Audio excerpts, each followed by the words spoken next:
Good morning, Moonlight citizens. This is your man on the moon here, coming to you from his little place on the moon, dark side of the moon, to tell you that this here episode is episode 6 of the Moonlight Kingdom Podcast. And on this episode, I am joined by my good friend, a special guest who has yet to get a name, or has yet to give his name, but how he will give some pretty great insight into things. So sit back, relax, and get ready to blast off in 3, 2, 1.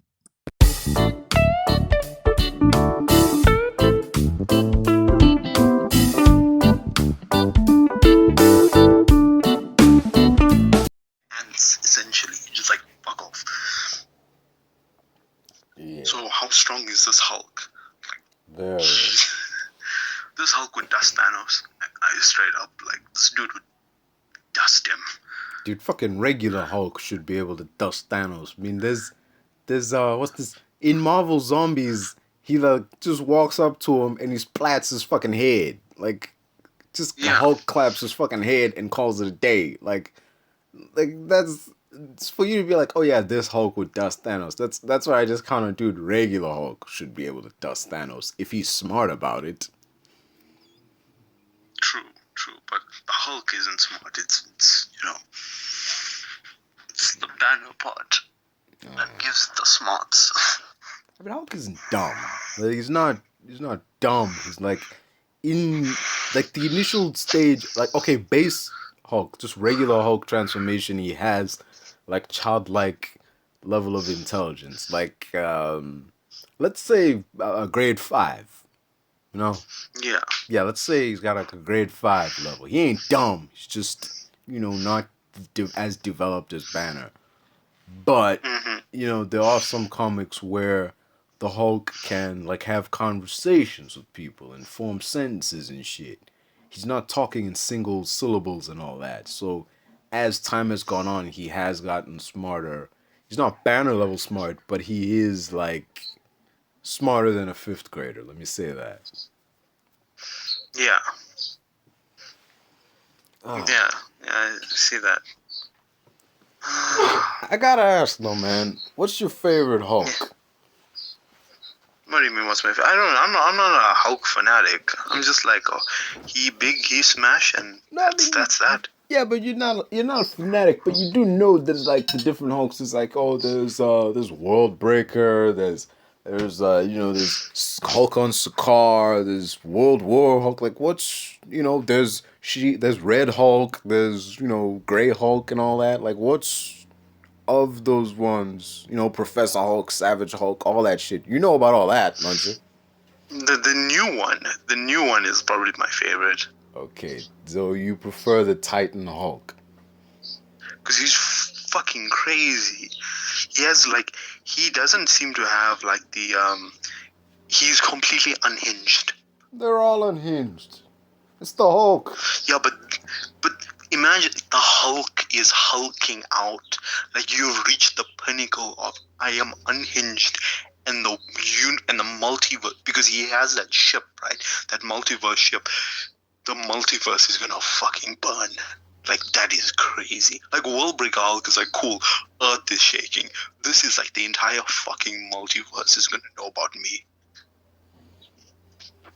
Like, that is scary. True, but that's largely because he travels from place to place. It's not like his impact is so devastating it's shaking the whole universe or something. It was shaking the couple of celestial beings were like, we should probably do something about this. Because when they get involved, then it's like, okay, this is something serious. Like, for the Sentry fight, they didn't give a fuck. Nobody intervened. They were like, oh, okay, he's hulking out. Alright, Sentry can deal with that. But this one is like, oh shit, guys, we gotta solve this. We gotta deal with this like soon. It's like, it's kind of like that episode of Dragon Ball Super where, like, what's his Beerus was looking to take on like Goku, and then Goku goes Super Saiyan God, and he's like, like, I should. No. He heard of Goku. Like, Beerus heard of Goku, And then he was like, I should look into that. Like, this powerful guy who's taken on, like, Majin Buu and Cell and whatever. Like, let me look into that. Because, if Goku wasn't able to transform into his Super Saiyan God form, let's be honest, Beerus wouldn't have given a fuck. He wouldn't have given a fuck. Like, Yeah. oh, well, there's a saying, that's his thing, leave him be.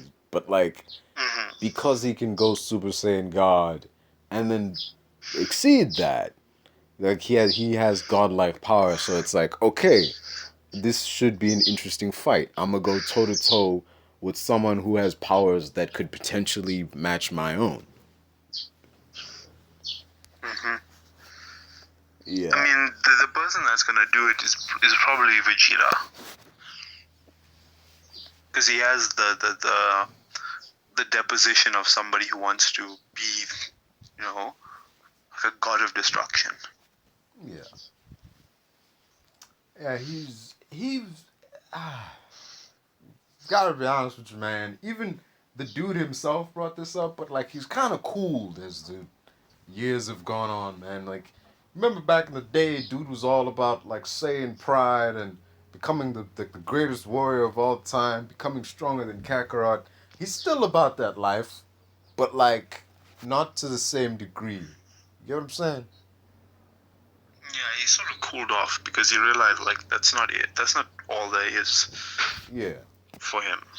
Which got kind of pissed me off because they like backpedaled. You remember like the Majin Buu saga where he sided with Majin Buu and he had that M on his forehead and they were like, why? And he's like, because, man, like, I could see, I was just, I was starting to think this is a nice place to live. I had a family, I had a son, and I'm like, I'm not who I used to be, man. I want to be that guy again. I'm like, I hated that. It didn't make sense. I'm like, dude, you just laid out that you were happy and you were living a chilled life, and you're like, I want to go back to the dude I was before. Doesn't make sense. Yeah. Yeah. Nah, I feel like that's the margin part that's talking. Yeah. Damn, dude. But at the same time, they kind of fucked themselves with that because they explained, oh yeah, the thing, it searches out like even the tiniest bit of evil in your heart, and it amps it up.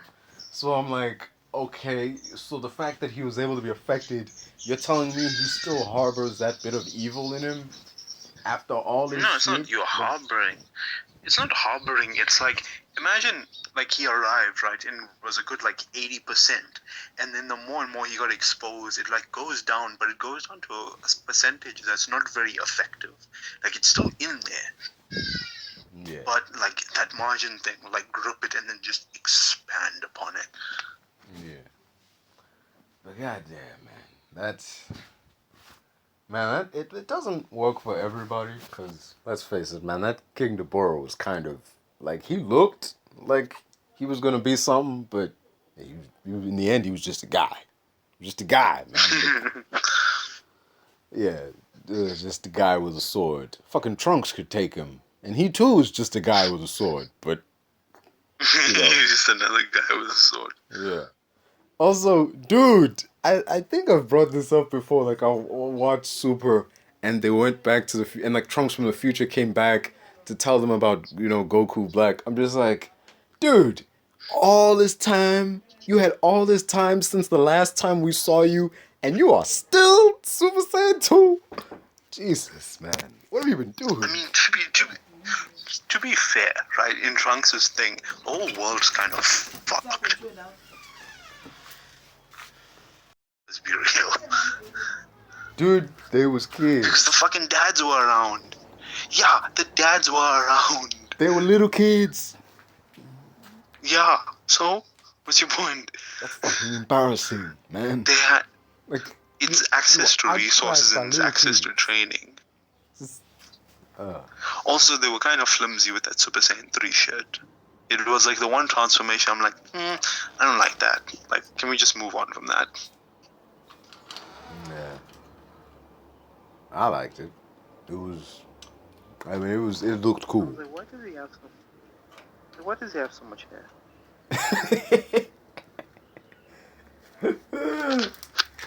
The dude's got like way more hair in Super Saiyan 4 than he does in 3, dude. He's got like hair all over his arms. He's got a tail. Like, But like Super Saiyan 4 is not canon.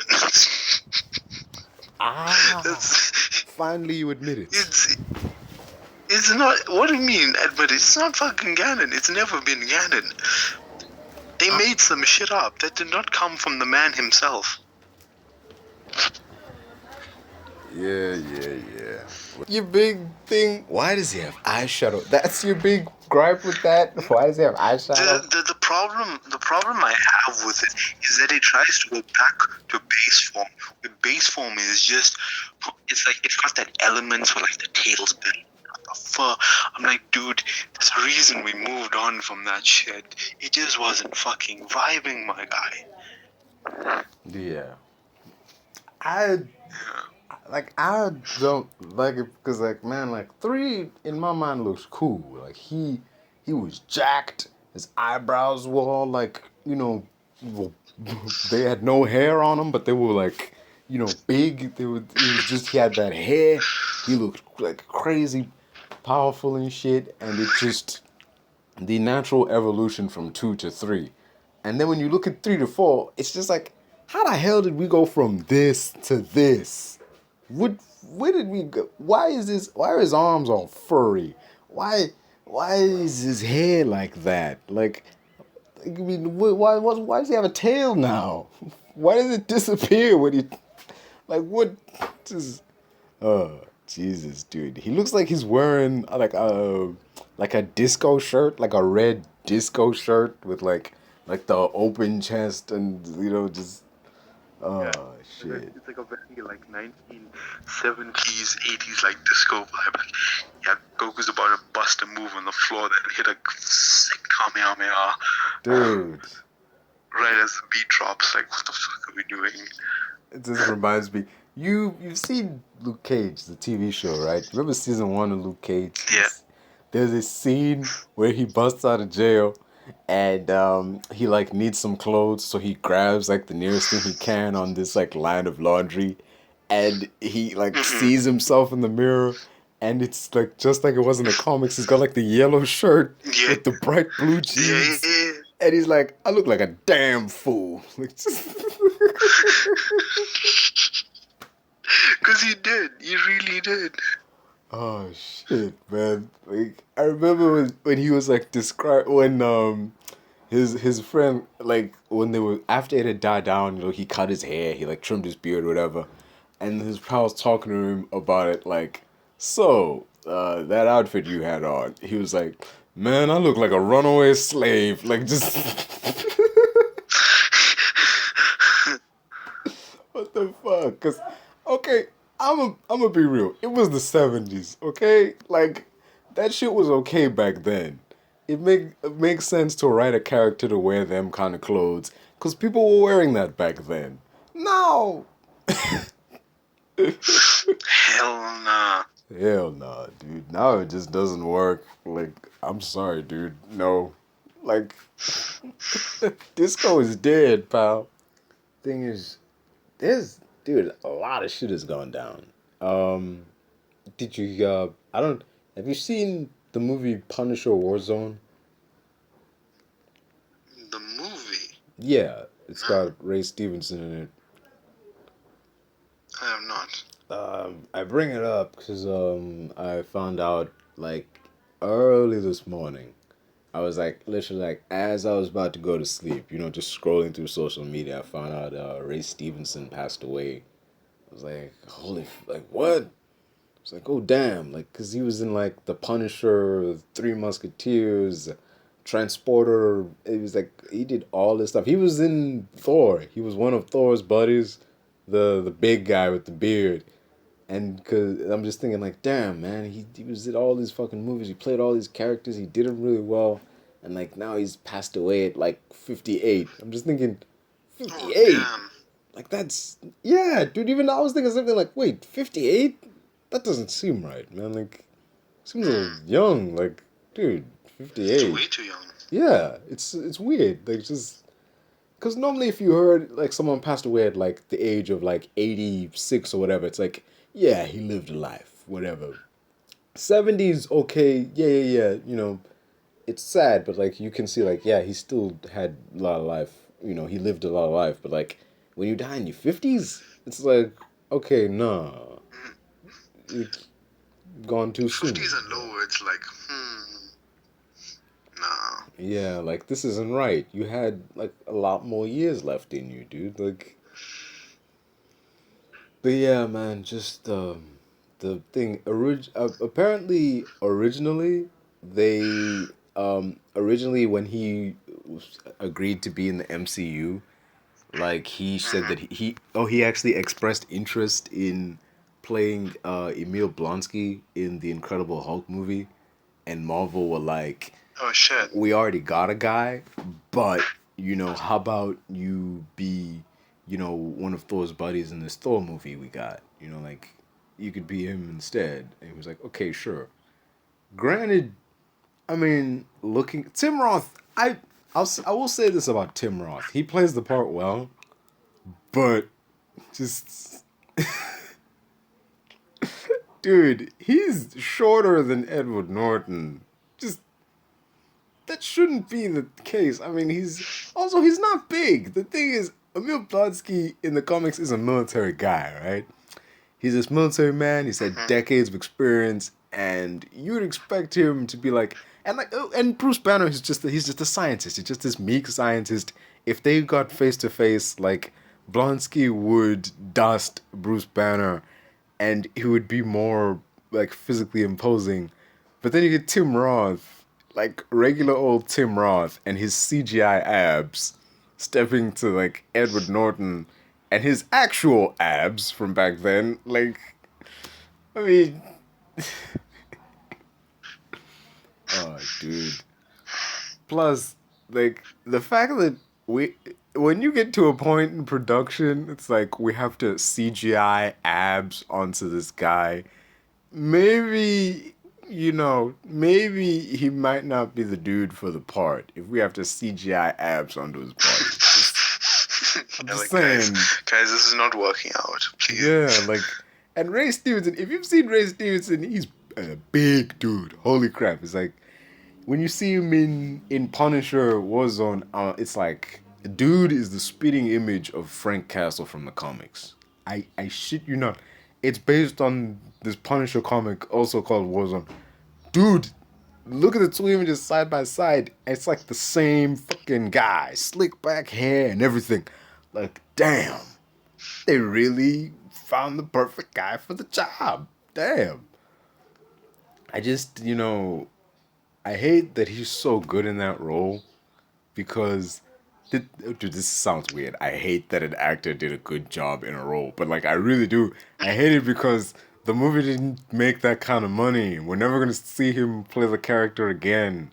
Even before he passed away, it's like you knew he was never gonna play this character again because Marvel is PG. This movie is R-rated. It's just, goddamn, man. I hate that he's so good. Like just yeah. Same thing with David Harbour as Hellboy.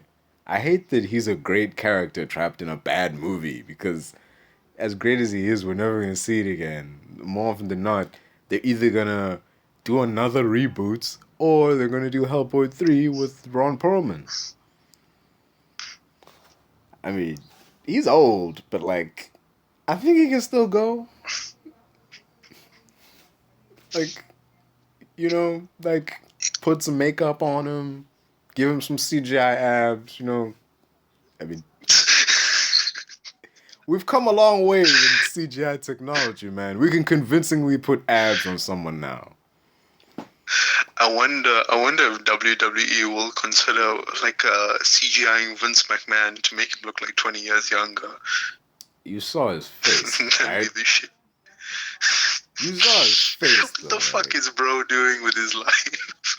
This isn't even, we can't even be like, he's having a midlife crisis. The man is like 80 years old. This ain't a midlife crisis, dude. This is... You're way past the middle point of yours. You're too old to be having a midlife crisis, man. Like he's dyed his hair. He's grown a mustache. He's had work done on his face. I'm like, dude, we know you're an old guy. You're not fooling anyone. Just He found a new bitch. That's why. yeah, that's legit. That's He found a legit. new It. bitch. He Like, was like, damn. you got Like, listen, Yeah. I'm 80 years old, but I can still give this pipe. Yeah. Got himself some new hotness, and it's like, I can't have, because like she's so young, and he was to stand next to Yeah. her, he would look really fucking old. So like, Yeah. But damn, He's look, like, dude. yeah, baby, I got that blue chew. I got that hair back. I'm like, damn. Jesus, dude. He's so scary. He's gonna, like, bitch, I got nothing. I literally have less than nothing. It's gone. It's all gone. Dude. There's that guy, there was, reminds me of this, season 2 of The Boys. I think it was, I don't know if it was season 1 or season 2, but there was this, like, group meeting that Billy and Huey went to. And it was like, I think they were, like, people who've had relationships with Soups. And the one guy is talking about how he had sex with this one chick called Ice Princess, and it's sitting there, and like as they're doing it, like he sees her eyes open, and for like a second, like her whole body went to ice while he was still in there, and her body was like below freezing temperature, and he was like, and everyone in the room just went like, ooh. Because like they knew You know what happened to him. They know what happened. I love that afterwards, like when like Billy the Butcher whispers something to Huey, and the chick leading the group like says like, "Hey, like you got something to say, man?" And Billy Butcher was like, "Oh no, please continue the escapades." Just Zero fucks given. like, oh, dude, like you feel sorry for the guy. But at the same, I mean, dude, you can see like, bro, that was uncalled for, man. That was cold. I mean, but like, that is Billy. Yeah, Billy Butcher, dude. that's his whole personality. Like, yeah, at the same time, because deep down you're like, bro, that was uncalled for. But I gotta respect how savage that was. Jesus, man. Oh, dude, that's cold. There's this dude. He said this line. There was this trans activist who said, in order for people to see trans people as normal, then straight people need to have sex with trans people. And someone commented, like, dude, you have a higher chance of having a period than having sex with me, dude. I read that and I was like, oh my god, that is so transphobic. But at the same time, it's fucking So hilarious. fucking true. Dude. I'm like, I like, what's this? I admonish you for being transphobic, but I gotta give praise, dude. That was savage, man. Shit, dude. Holy fuck. Like, how could you you just say some shit like that? I'm like, I'll laugh at the line, not at the intent behind it. Like you were trying to like hurt someone's feelings, but like, damn, dude, that was good. I would never say that, but I'll acknowledge that was good. That was rough. That was rough. God damn, dude. Oh, what the hell? There was one time, hey, did you hear that doing a Harry Potter TV show? Yeah, I'm not gonna watch it. I didn't even fucking finish the original, so. What you mean? Yeah. What do you mean you haven't I never finished the finished. original? I made it to Half-Blood Prince, and then I was like, whatever. So your last image is fucking Dumbledore dying and Snape being like, yeah. No. Here's the best part. I didn't even make it there. What? So, did I tell you the story? So I went to go. I went to go watch it, and there was some big ass dude in front of me, and I went to Pavilion, which is notoriously dog shit because their seats are terrible. And so I basically had to like strain my neck the entire time to watch the movie, and that made me tired, so I eventually just fell asleep. I didn't even finish the movie. And then never bothered to watch the rest of it. You're telling me all these times that these movies be rerun on like SABC3 and Mnet My guy, I don't even have SABC3 or Mnet. that is some serious broke boy vibes, man. Like just I What do don't you mean even on have Netflix? SABC3. What the wow, dude. I have Netflix. Done. Like that's all I have. Wow, man. So sad. We gotta start a relief foundation for you, man. Like just you Yeah, know. no. Yeah, Oh, relief of not watching. What was it? Anaconda. Like again. oh, damn. Hey, man, Anaconda's a good movie. Well, the first one is. The first one's a good movie. The rest are debatable. I mean, how you gonna hate on a movie with Ice Cube, Jennifer Lopez, and Owen Wilson getting hunted by a giant snake? Like, Okay, fair enough. yeah. The thing is, I noticed this thing. It happens in just about every Ice Cube movie. At some point in the movie, they'll either play an Ice Cube song or they'll reference an Ice Cube song. In Ride Along, he's like sitting there and he goes, "All I've got to say is today was a good day," referencing his song "Today Was a Good Day." And then in Anaconda, he's sitting there like cutting up an apple, like listening to music on the radio, and the song on the radio is his freaking song. It's like one of his freaking songs. Like just like it's like, bruh, we know who you are. Like, It gives them like a lot better license to do that shit. So I mean, yeah, you but. have the I get it. The dude is right there. Why wouldn't you use his music? But like, come on, it's on the nose. It's like this character is not Ice Cube. So who is this then? Like, who's that on the radio? Does Ice Cube exist in this universe? He clearly does. Like, so you're saying that the guy we're looking at isn't Ice Cube? He's just a guy who looks a lot like Ice Cube. Is that it? Like, it's like it's like you go up to somebody. You look really familiar. dude. It's one of those moments. So it's like in the MCU where Star Wars exists. That means that Mace Windu exists. Yet at no point does anybody go, yeah, did anyone notice Nick Fury kind of looks like that Samuel L. Jackson fella? Or he kind of looks like Mace Windu from Star Wars. No one does that. Like, No, nobody does that. come on, dude. Because that requires two. That's like a logic bomb, and I kind of fucking despise logic bombs because it ruins whatever medium you're looking at. Like, I'm just like, carry on. I know they're connected. Let's just move on. There's better things we can discuss in this universe. Yeah. Just the idea, like, wait, Star Wars exists, so this character exists. It's like, when you look at it, like, well, if this exists in this universe, then how does this work or whatever? It would be like asking, okay, Star Wars exists in the MCU, and Poe Dameron exists.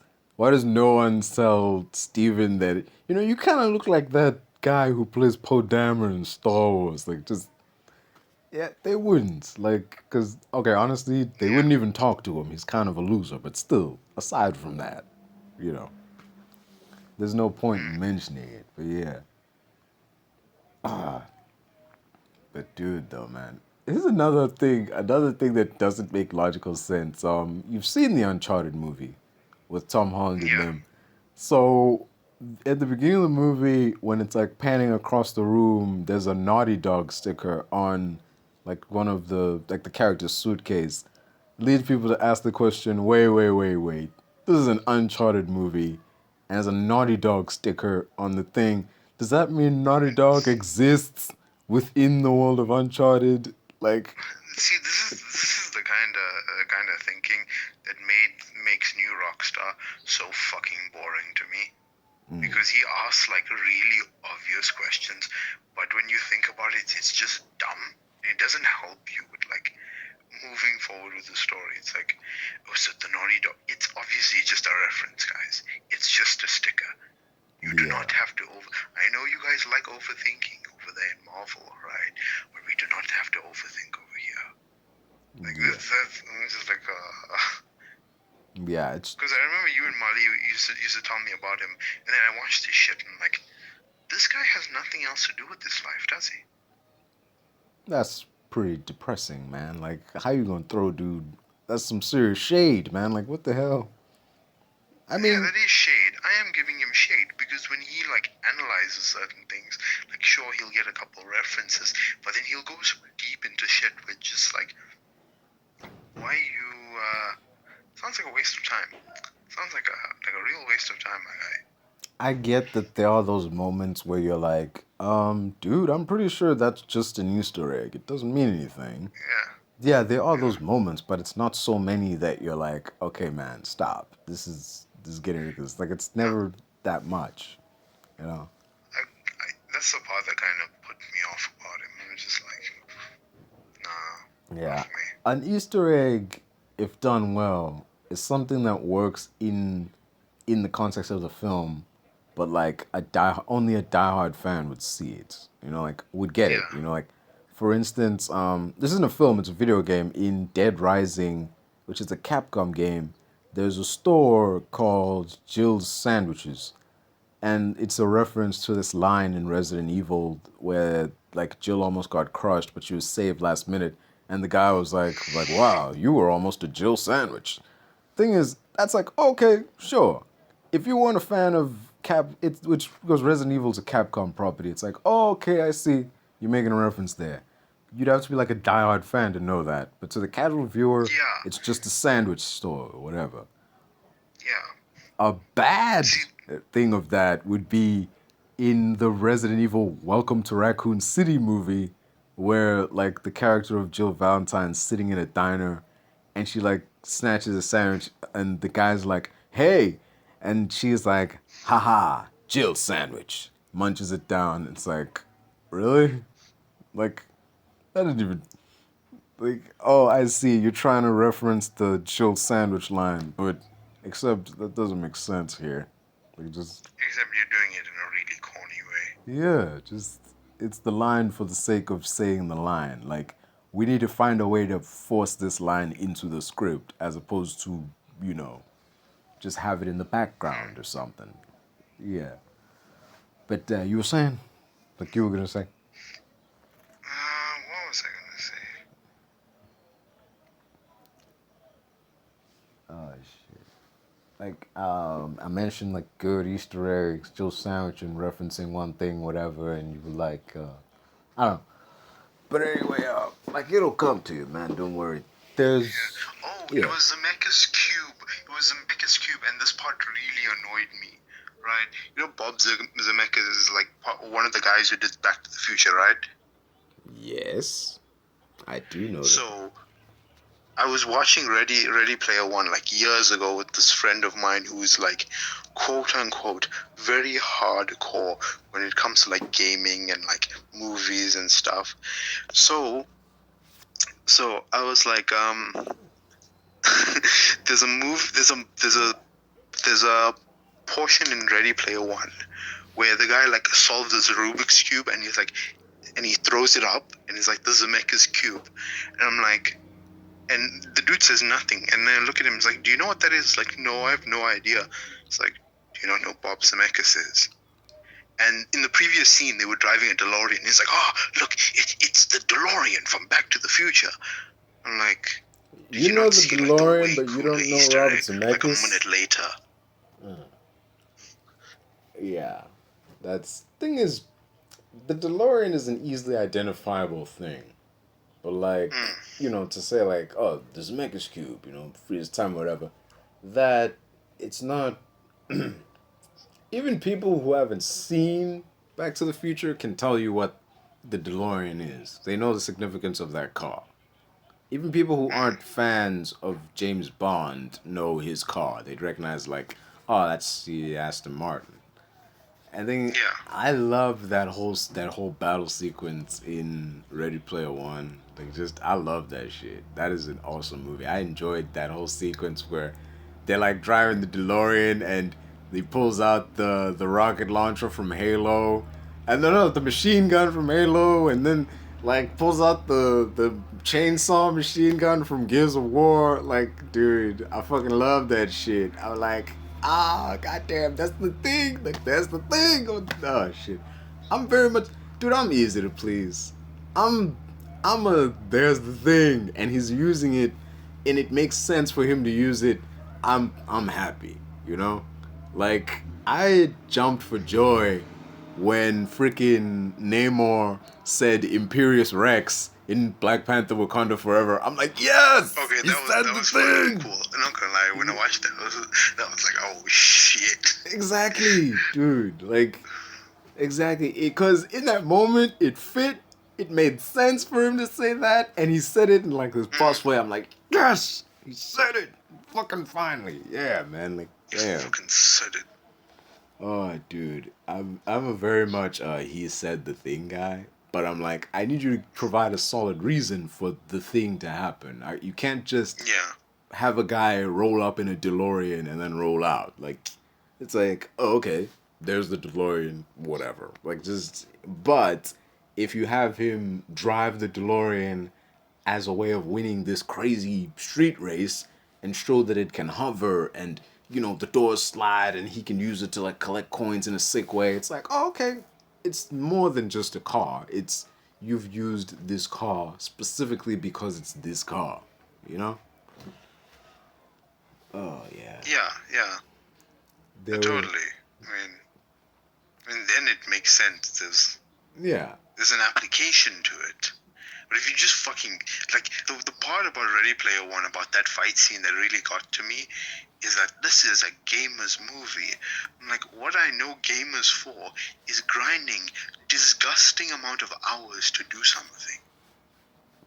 Like, that's gamers. And you're to annoyed. me, that's like what gamers do. You're annoyed that Wade got then everything. They're like, let's give you like the grade one equation of everything you know about these games. Let's just give it to you right there. And then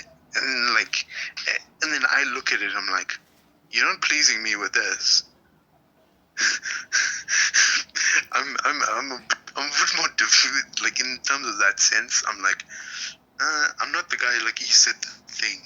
Like, when Namor said it was fucking cool, because there's context to it. But if you just, like, and then he whips out this thing from the franchise that you know, and then he whips out the other gun from the franchise you know, and then he's driving the DeLorean, the franchise you know, and you're just like, can I get something that's a little bit more niche, where I'm going, what is that?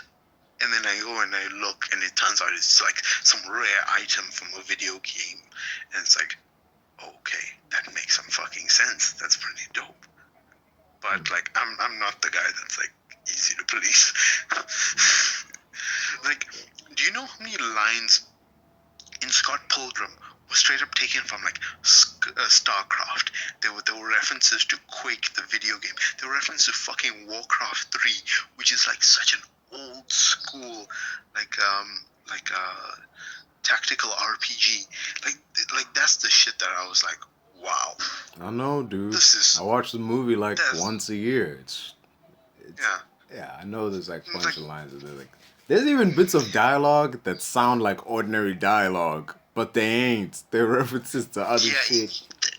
Exactly why I like it, because it's not like I'm gonna slap you in the face with this line and you better know what the DeLorean is. I'm like, it was so hidden that I actually had to go looking for some of them, and I found that to be cool.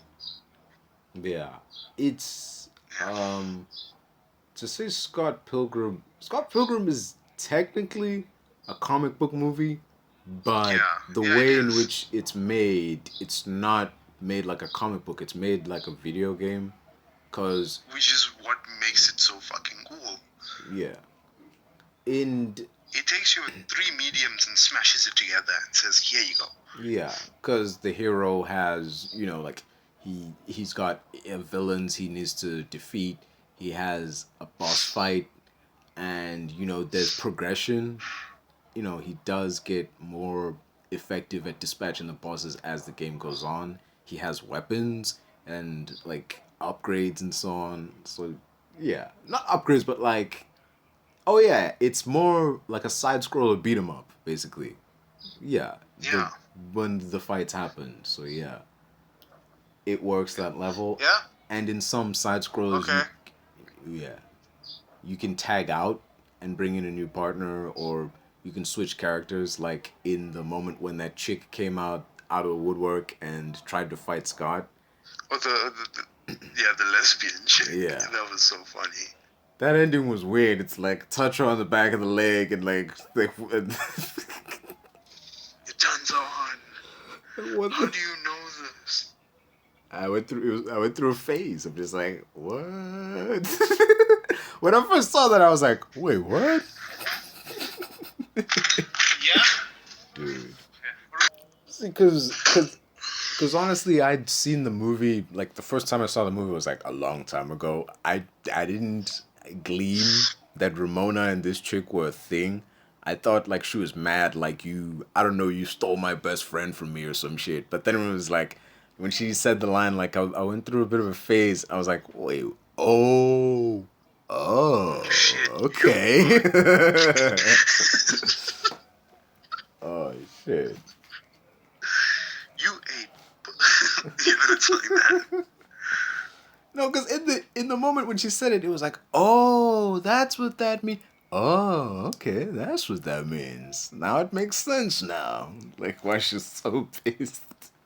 But yeah, dude, like, I gotta be honest, man. I didn't really like the final battle. I preferred that Battle of the Bands one, where they were like the two bands on either side, and the one side they were just like the twin DJs, and they made this dragon, and the other side it was Scott and his band, and they made this whatever the heck that was, and they were fighting in the crowd. I liked that one. It wasn't so much a physical like fist fight as it was like who can rock out harder, like who can make better sound. I liked that fight. And the main fight just is kind of a letdown on the basis of he dies and comes back. Like, oh, I've played this level before, I know what to do now. Like, yeah, it's realistic in a video game. You do that in a video game. You die and you're like, okay, now I know what's coming. And, okay, sure, you beat the bad guy because now you know what's coming. Not only do you know what's coming, you know what dialogue options not to choose. Yeah, you know exactly what to do. Like Scott chose the power of self-respect, and I was like, all right, Yeah. nice. Dude, that's happened so many times in a video game where you play through, you pick this dialogue option, doesn't work out, you reload the last save, and you say something else. You're like, I'm gonna get it right this time. Yeah. In the end, those really just become process of elimination if the answer isn't obvious, you know? But then if you play like that, you're just like spamming save points. Like, are you really enjoying yourself now? If you're just playing to get the best outcome instead of just, playing through however you want to play, it's not really a lot of fun. I mean, sometimes it is. Like, I find it. I mean, certain games I find it fun. I mean, like, yeah. If you play a game how you want to play it and you get the best outcome doing that, that's cool. But if you have to go against what you would normally do to get that outcome and pick specific dialogue choices, then it's like, I want to say this, but I can tell the game really wants me to say this. So it's like, let me pick this thing and think. Because a game I really enjoyed, which was made by Obsidian, they did Fallout New Vegas, Alpha Protocol. Amazing game, dude. It was The Outer Worlds. I love that game. It was so much fun. Oh, Outer Worlds. Yeah, it's a really fucking cool game. Dude, I didn't know. I immediately, when I started that game, I'm like, the first thing I'm going to do, I'm going to give the guy crazy intelligence. I'm going to make him able to, like, talk his way out of anything. Because, like, sure, I do like to get in there running and gunning, but I don't want to do that every encounter that I have. I do want to be able to just talk my way out of some of this shit.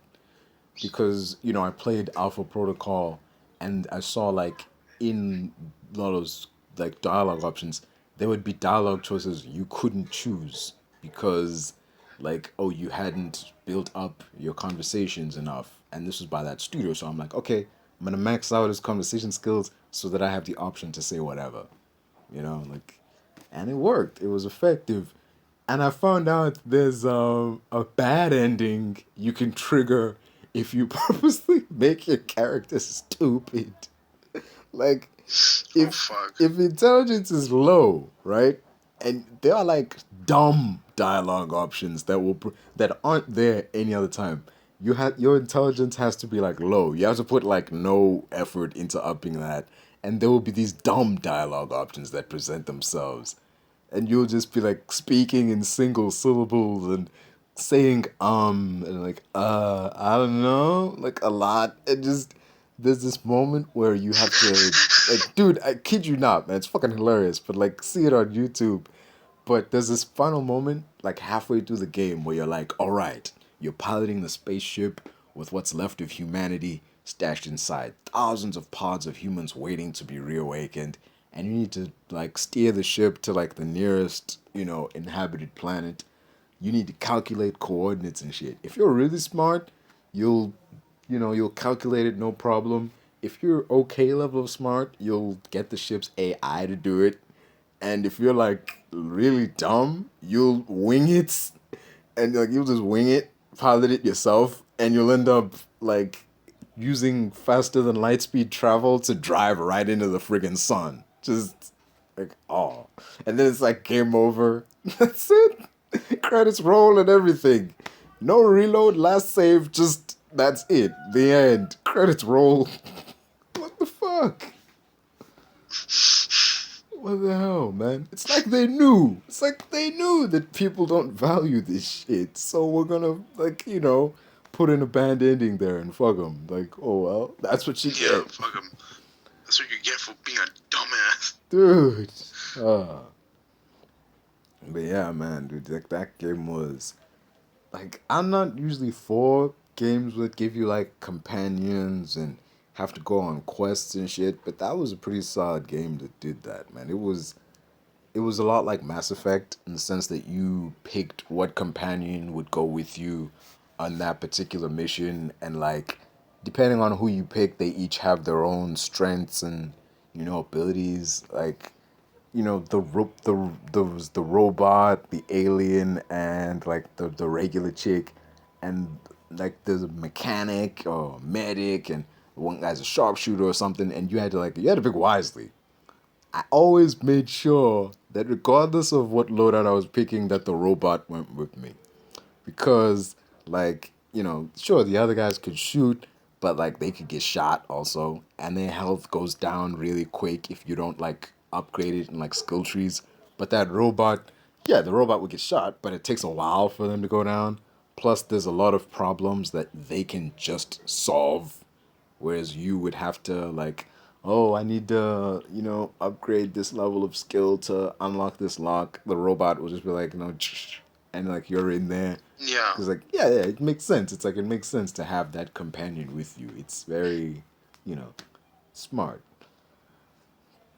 Damn, I like games with multiple endings, because it really does say, hey, the power's in your hands. The ending you get is entirely on you. Your choices do matter in that regard. Oh, I love those.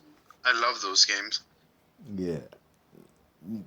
And you get your games like what's by David Cage, you get like your Heavy Rain, Detroit Become Human. You play any of those? I mean, like, I haven't played Heavy Rain. yeah. I've heard a lot of things about that game.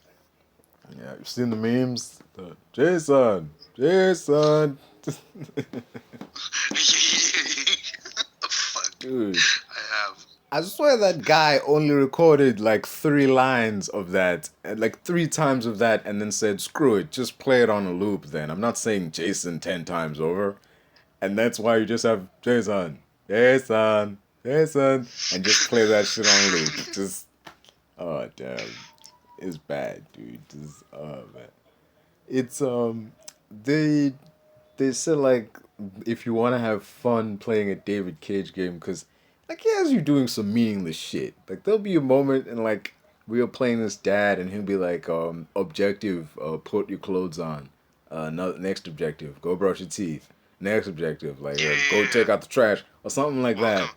Yeah. Welcome to being a dad. Like, dude, like I didn't pay like 500 rand to just play a dad simulator, man. Like, let's get into the story. Can the kid get kidnapped yet so he can get rolling? Shit. So yeah, once the story finally gets going, like I remember a Calvin, like, and he told me that he played the game, and he was like, "Yeah, I remember seeing that you had to like draw lines and stuff, like, cause dude is an architect." And I'm just thinking, like, dude, that's freaking ridiculous. Like, I get it. In a story, you need to establish what the dude's life was like before the traumatic event happened. Hmm. But that doesn't mean I want to play every like each thing. I don't want to draw buildings and take out the trash. I take out the trash in reality. Just dude, I kid you not. The taking out the trash is in like every David Cage game. In Detroit Become Human, when you play this android, one of the tasks you have to do is take out the freaking trash. Just, dude, can we get to the android uprising already? Why are you showing me this? Why am I preparing a meal and actually like teaching this kid like with schoolwork and shit? Can we get on with it, man? But yeah, I give him props though. These games are funny as hell when you miss some of the QTEs on purpose. No, because in any other game, you botch a QTE, you have to like restart the level. You die, whatever. But in Hmm. these games, you botch a QTE, the game keeps going. And it's hilarious. They're like, oh fuck it, let's just keep moving. Dude, I mean, there's this moment where you're like chasing a guy down the street, and you know, you have to like, if you play everything right, you'll duck between this crowd, you'll slide on this roof of this car, you'll duck, like, you like hop over this like block of ice he sent to stop you. But if you just like put the controller down and watch everything play out, you're bumping into It's like people, you get hit by the it's car, you're slipping on it's like, oh ice. look, it's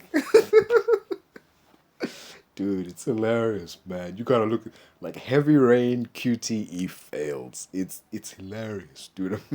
What the- There's a chicken in there. Like, oh fuck. Okay. I'm like, what the?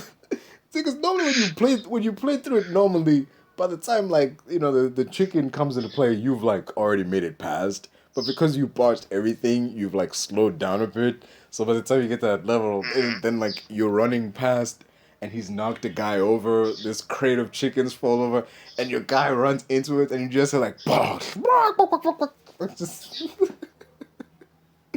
what the hell? This tense chase scene just turns into like, I don't know. It turns into like a Kevin Hart movie all of a sudden. Just, dude. What the fuck? For real, man. Like, I'm not even. Dude. Oh, man. That would be a great movie, though. Like, Kevin Hart playing a cop, hunting down rogue androids and shit.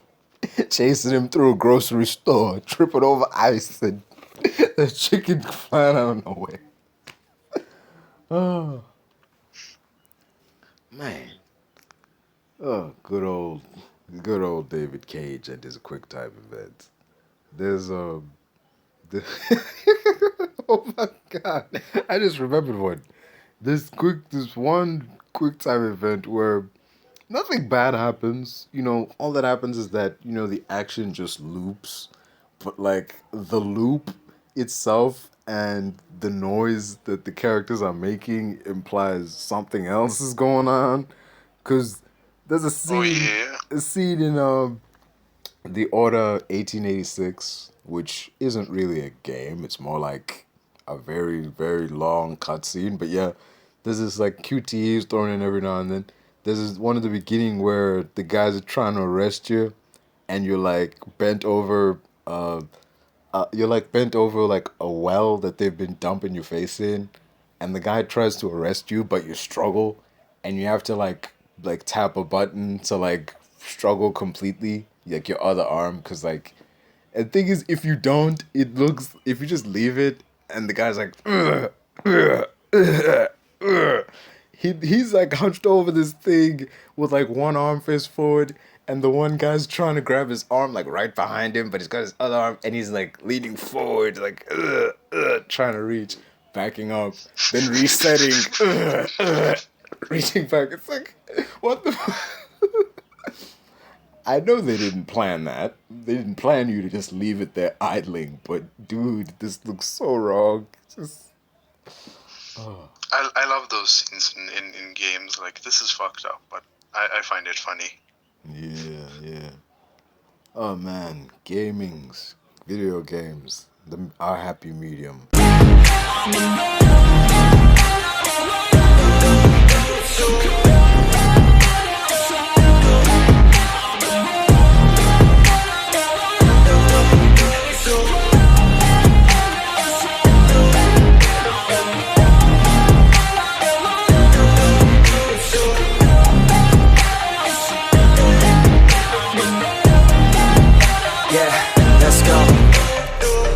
Break down, always feel like I could break now, but I never let it take me to that place now. I won't ever let my thoughts get away now. I got better things to do, picking fate now. I just wanna be the best, call me great now. I don't know if I'm okay or insane now. I remember better days on the playground, hoping I can find my way to even when I'm feeling down. I fight, even when I don't know what is right. I'ma pick a side, and I'ma take pride. I will decide my fate, and I will never let them tell me who I am. If you try to shake me, I'll be damned. Planet on the ground is where I stand. Never give up, that was always the plan. It's so cold outside, I'm alone, I'm alright. It's so cold outside, I'm alone.